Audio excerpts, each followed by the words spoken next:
कहानी गाय चोर भूत। महेश हमेशा की तरह अपनी गायों को अपनी गौशाला में बांध रहा था, लेकिन उसे अपनी एक गाय नहीं दिखी। महेश को लगा कि उसकी गाय कहीं आसपास ही होगी, लेकिन बहुत ढूंढने के बाद भी उसकी गाय का कहीं पता नहीं चला। थक हार कर महेश रिपोर्ट लिखाने पुलिस स्टेशन जाता है। लेकिन ये क्या, यहां तो लोगों की लाइन लगी है गाय चोरी होने की रिपोर्ट लिखाने की। तभी महेश को अपना दोस्त कन्हैया दिखाई देता है। अरे कन्हैया, तुम्हारी भी गाय चोरी हो गई? हाँ यार, मेरी भी गाय चोरी हो गई। जब तुम अपनी गाय को खोज कर गए उसके बाद ही मेरी भी गाय चोरी हो गई। पता ही नहीं चला यार कि कौन ले गया मेरी गाय को। एक ही रात में अपने गांव से 25 गाय चोरी हुई हैं। हाँ यार कन्हैया, न जाने कौन है जिसे हमसे इतनी दुश्मनी है। तभी इंस्पेक्टर आता है और बोलता है, मैंने सबकी रिपोर्ट लिख ली है। ये किसी एक चोर का काम नहीं है, ये पूरा का पूरा गिरोह ही है। आप लोग चिंता मत कीजिए, इसके पीछे जो भी है जल्द से जल्द आपके सामने होगा। उस रात गांव के लोग और पुलिस के सिपाही पूरे गांव में पहरा देना शुरू कर देते हैं। हर नुक्कड़ पे कुछ लोग खड़े हो जाते हैं। गांव के प्रधान कुछ लोगों के साथ पीपल के पेड़ के नीचे बने चबूतरे पर बैठकर चारों ओर नजर रखते हैं। तभी गांव का एक आदमी राजू बोलता है, प्रधान जी, एक तो बात बताइए, ये जवन चोरवा है ये बेवकूफ थोड़ी है, इस सबके सामने गाय खोल के ले जाएगा। अब बताइए, पूरे गांव में पुलिस है, भला कौन चुरा सकता है? क्या फालतू की बात करते हो राजू? चोर तो कहीं से चोरी कर सकता है। अरे नहीं प्रधान जी, चलिए एक बात बताइए। अब मान लीजिए हम लोग यहाँ बैठे हैं और हमारे सामने से किसी चोर की हिम्मत है जो गाय चुरा के ले जाएगा? और क्या, चोर तो चोर है, वो कहीं से कुछ भी चुरा सकता है, उसको डर है क्या? चबूतरे पर बैठे सभी लोग प्रधान जी की बात का समर्थन करने लगते हैं। अच्छा ठीक है, लेकिन हमारे सामने अगर चोर गाय चुरा के ले जाएगा ना तो मैं तुरंत पकड़ लूंगा। मैं किसी से नहीं डरता।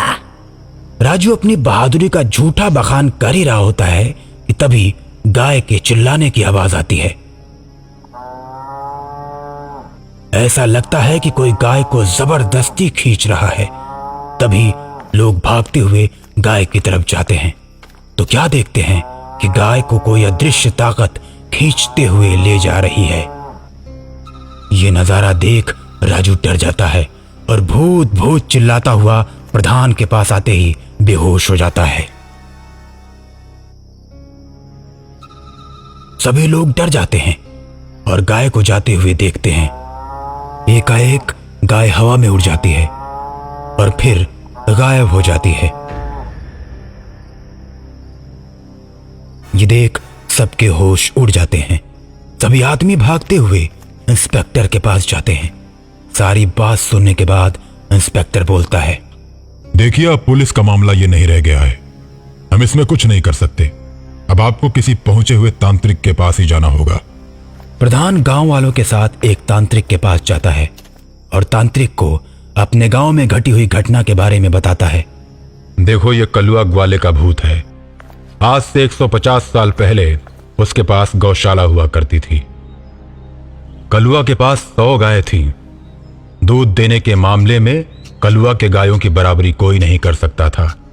कलुआ दूध बेचता और खूब पैसे कमाता और आराम की जिंदगी जीता, लेकिन कलुआ की तरक्की से गांव के लोग जलते थे और उन्होंने कलुआ की गायों को चुराने का फैसला किया।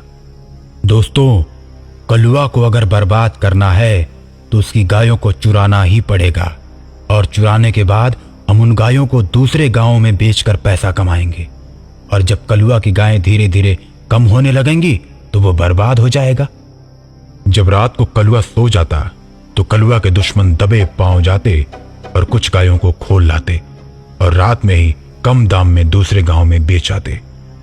सुबह कलुआ को जब पता चलता तो वो गायों को ढूंढता है, लेकिन उन गायों का कहीं पता नहीं चलता और ऐसे ही धीरे धीरे कलुआ के दुश्मनों ने उसकी सभी गायों को चुरा कर बेच दिया।